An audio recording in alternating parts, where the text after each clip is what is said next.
Amerika Serikat mengirimkan 625 juta dolar ke Ukraina dalam persenjataan tambahan, termasuk peluncur sistem roket artileri mobilitas tinggi atau HIMARS, dalam sebuah langkah yang menurut Rusia berisiko meningkatkan perang.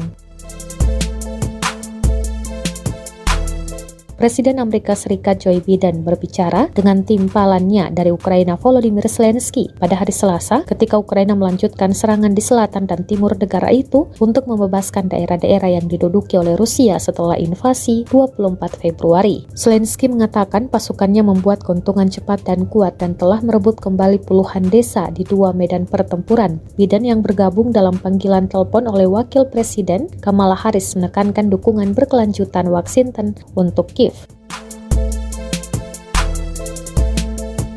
Biden berjanji untuk terus mendukung Ukraina karena mempertahankan diri dari agresi Rusia selama yang diperlukan, kata sebuah pernyataan dari Gedung Putih. Gedung Putih mengatakan senjata yang akan diambil segera dari persediaan militer Amerika Serikat yang ada akan mencakup 4 peluncur roket presisi HIMARS lagi, 32 howitzer, dan 75.000 butir amunisi, 200 kendaraan yang dilindungi ambus tahan ranjau, dan ranjau anti-personil Claymore.